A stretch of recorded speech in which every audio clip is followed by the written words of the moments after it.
सारे बच्चे आईएएस बनते हैं, जिनमें से बहुत अच्छा अनुपात उन बच्चों का है जो SC ST कैटेगरी से, OBC कैटेगरी से होते हैं। मैंने एक चीज देखी है, आपसे विशेष रूप से निवेदन कर रहा हूं।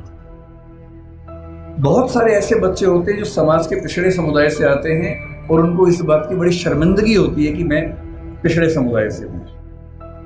उनको आरक्षण मिलता है, वो IAS बनते हैं, IPS बनते हैं और IAS IPS बनने के बाद कोशिश करते हैं कि उनकी वो पहचान खत्म हो जाए कि वो पिछड़े समुदाय से हैं और वो किसी उच्च समुदाय के व्यक्ति से शादी ब्याह करके अपने आप को वहां एक्सेप्ट करवा ले किसी तरह से, ऐसी उधेड़-बुन में लग जाते हैं।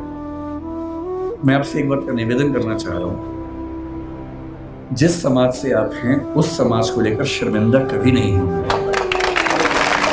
एकदम नहीं होना। आप सिविल सेवक बनेंगे, नेता बनेंगे, पुलिस वाले बनेंगे, जज बनेंगे, जो भी बनेंगे, आपकी मुख्य जिम्मेदारी संविधान के प्रति है, अपने दायित्वों के प्रति है, एकदम ठीक बात है, उसमें कोई कोताही करनी भी नहीं चाहिए। पर ध्यान रखना है, आरक्षण के पीछे का मूल तर्क क्या है। आप सोच के देखिए कि इस देश में कुल नौकरियां अगर मैं मान लूं केंद्र में तो 1 लाख के आसपास, जिनमें SC समाज की 15,000 के आसपास होंगी। SC समाज की कुल आबादी अगर हम देखें, इस समय 16% से ऊपर आबादी है। अगर 150 करोड़ दिमाग में रखने या 140 करोड़ रखे तो 23 करोड़ के आसपास आबादी दलित समाज की या SC समाज की भारत में। 23 करोड़ में से अगर 15,000 लोग नौकरी पा लेंगे, क्या इससे दलित समाज की आर्थिक स्थिति बेहतर हो जाएगी? नहीं होगी, वो तो 15,000 की होगी। तो आरक्षण क्यों दिया जाता है? आरक्षण का उद्देश्य ये नहीं है कि लोग अमीर हो जाए, वो तो 15,000 होंगे।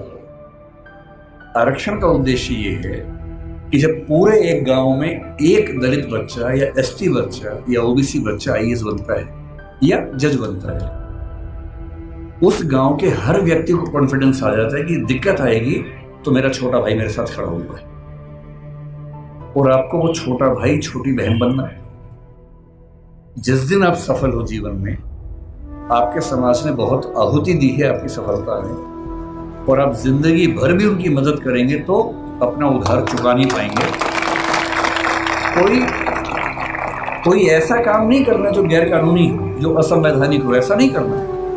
अपनी नौकरी की हदों में रहना है, अपने नियमों का पालन करना है। लेकिन जैसे आप IAS बनेंगे, आपके परिवार में कोई संकट में होगा, आप उसकी हेल्प करेंगे।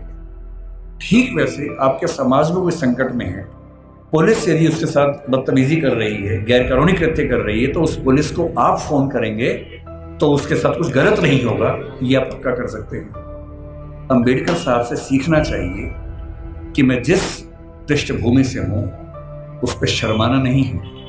अगर वो पीछे की स्थिति है तो उससे लड़ना है और अपने साथ साथ अपने पूरे समाज को मुख्य धारा में लाने के लिए टेढ़ी चोटी का जोर लगाना है। ये सीखना।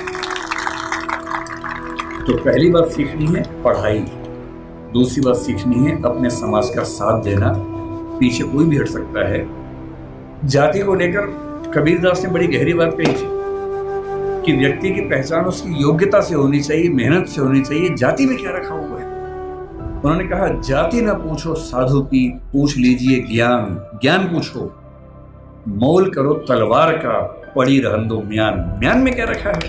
तलवार की कीमत है। और यदि हम कहते हैं कि पिछड़े समाज के लोग पढ़ने में पीछे हैं, तो ऐसा क्या था कि एक बच्चे को मौका मिला और वो पूरी संविधान सभा में सबसे ज्यादा पढ़ा लिखा व्यक्ति बन गया?